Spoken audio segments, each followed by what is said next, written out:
revoked that Insurrection Act, you still plan to send troops? Well, we're going to have troops everywhere. We're not going to let this happen to our country. We're not going to let our country be torn apart like it was under Biden. What is the bar for sending Marines to the bar is cities? what I think it is. I mean, if we see danger to our country and to our citizens, we'll be very, very strong in terms of law and order. It's about law and order. The patterns. Since this world is being ruled by devils, we need to understand that the core spirit behind the government of Satan is number one, fear. Fear is number one in Satan's kingdom. Without fear, he can never be able to rule the nations. So the only way for Satan to control them is through fear, which then brings me to number one, crisis. This crisis, which is declared, can be an act of terror, immigration crisis, or even disease or natural disaster. This causes fear. A crisis declared causes fear and prompts many to become afraid. Number two, nothing is offered you without a price. Due to fear that was caused by the crisis, many will be prompted to seek to be protected so that they may not be afraid. But remember, nothing is free, including security. And the cost for security and protection and safety is freedom. Thus, point number two, liberties are reduced, quote unquote, for your safety. Number three, mass arrests or detentions follow. Number four, public desensitization leads to normalization. And number five, the remnant who resist are labeled enemies of order. The thing is, friends, is that America's already got so much going of its own problems to deal with that it doesn't make any sense for you guys to go and deal with someone else's problem. It doesn't make any sense that Israel is dragging America into this war. It doesn't make any sense. I personally believe that Netanyahu needs to be held accountable. I personally think that if Israel is going to launch an attack upon Iran, they should be able to have the power to be able to withstand the firepower coming back. You can't go and initiate an attack and then claim self-defense. It doesn't make any sense. But America being dragged into this war, meanwhile America already has problems of its own to deal with, there's a lot of things that have been raised. This conflict has raised so much concerns, and that main concern that I have is sleeper cells in America. Sleeper cells could be summoned at any moment. We don't know how things are going to play out, but the fact that there are sleeper cells in America, this raises the concern for domestic terrorism. Meanwhile, America has its own present domestic problems of its own. If you were to add domestic terrorism into the mix of that, then you've got something completely different. Now you're going to have the potential of, okay, well, now we could have potential domestic terrorists here. We need to do something about that. And so what are the chances that a new system of governance will be introduced to the nation? But the problem is that this new system of governance, it's going to have much more tighter security. But in order for you to have that tighter security, you're going to have to lose some of your rights and some of your freedoms and your privacies. So now anyone who's not going to go along with that, well, now they potentially could be labeled as quote unquote domestic terrorists.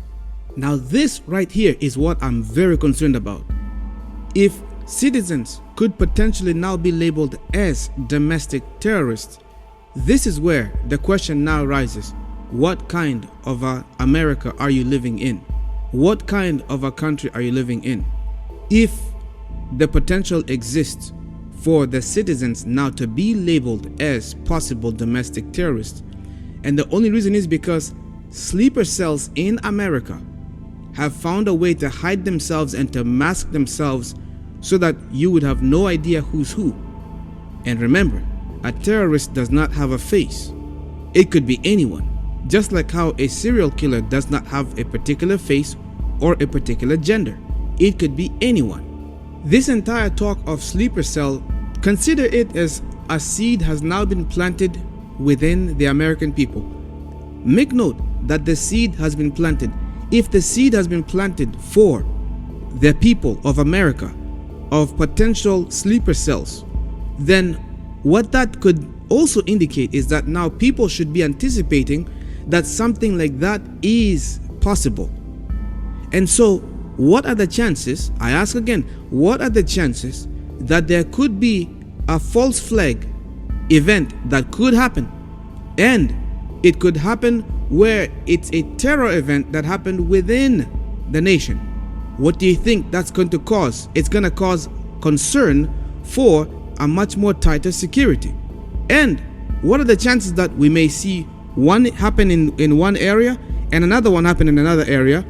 You could have, maybe it could be simultaneous, but the concern will be raised for American safety.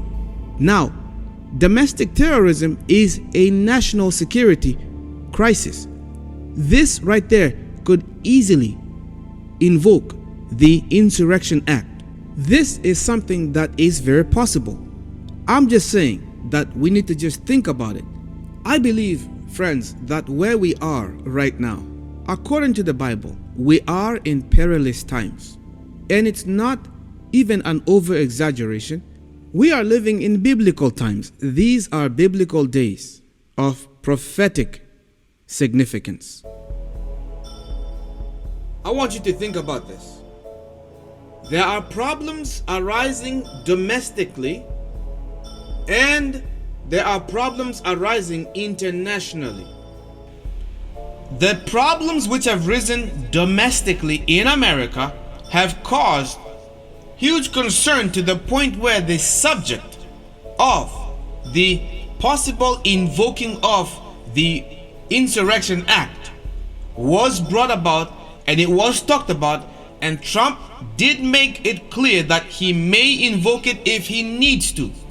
So he said it's all about law and order, and he said that he's gonna put troops everywhere if he needs to, and it will get done. So Trump is different from other presidents. He is militaristic. He is militaristic, and he is ready to use the power of the US Army. So that's number one. Number two, the problems which have risen internationally have also sparked great concern within America. So here's the thing. Internationally, when we go over there, we see Iran, Israel, and America. So these three parties have now been intertwined. Iran has sleeper cells in America. They've been planted. They are a part of America. I believe that these sleeper cells have 9-to-5 jobs. I believe that these sleeper cells, they have positions. Some of them might have positions in government. Some of these sleeper cells, they also have their citizenship, their permanent residence. They have legal status in America, and they are waiting for the command. Consider these sleeper cells as a never-ending pest, that it will be hard to get rid of them. They will operate almost like a never-ending plague of locusts. The east wind brings the locust. So the question is, what should you be doing right now? Well, my brothers and sisters, one thing that I would advise is be very careful about going to places that are heavily full of tourism, tourist attractions. I would be careful about spending a lot of time in malls.